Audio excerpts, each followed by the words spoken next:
আপনার জানাজাটা পড়াতে। আমি এতটুকুই চাই। রসুল বললেন আমার কোনো জানাজা হবে না। আমার যারা প্রেমিক বান্দা তারা পৃথিবীর যে কোনো প্রান্তের থেকে যখন আসবে তখনই আমার নামে তারা জানাজা পড়বে। অতএব তুমি আমার জানাজা পড়াইও না। ওসমান গনি তুমি কিছু চাও? বিল্লাল তুমি কিছু চাও? উমর ফারুক তুমি কিছু চাও? হযরত আলী বলল আপনার মাথা পাগড়ি খানা চাই।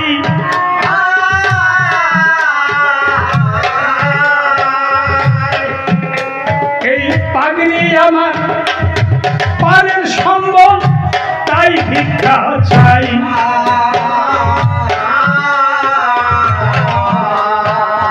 রাসূল বললেন তোমায় দেব না।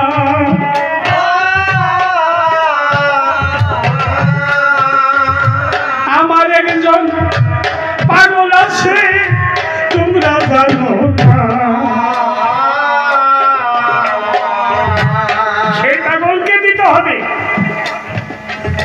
ওসমান গনি বলল তাহলে আপনার জানাজার কাপড়টা আমি দেব।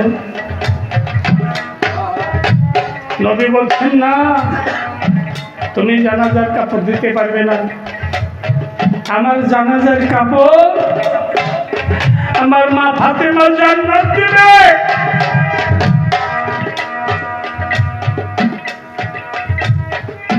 বলে আমার আল্লাহর রাসূল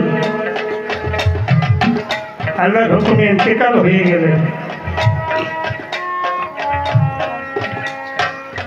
বিশ্ববাসী সবাই কাঁদতেছে।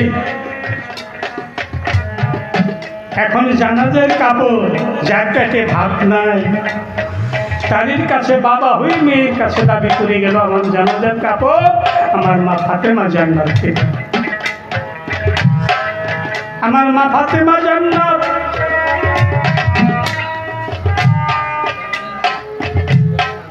পাগলিনী হইয়া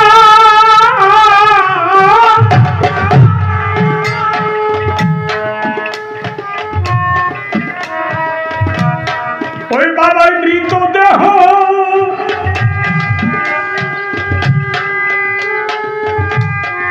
ওরে চুম্বন করিয়া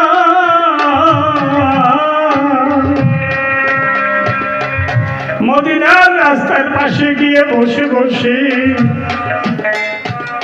বলে আমার বাবা নাই, দৌলতি নাই, আমার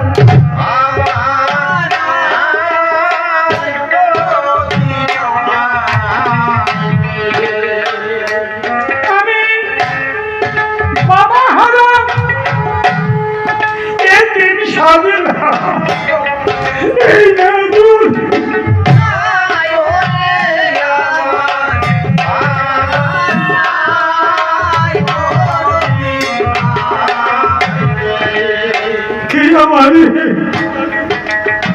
আদর করে ডাকবে ফাতেমা বলে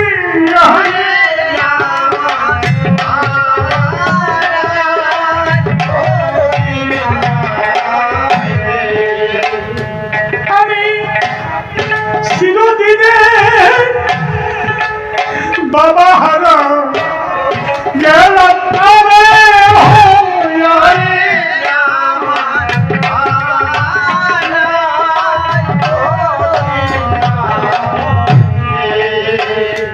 আমার মুখ দেখে যে দুঃখ বুঝবে আমার বান্ধব ভূমি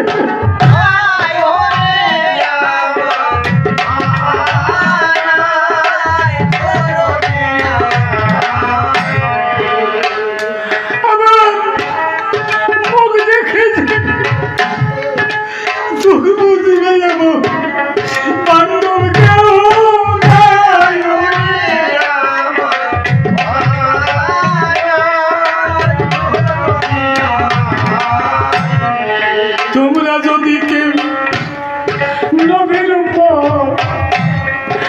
আসো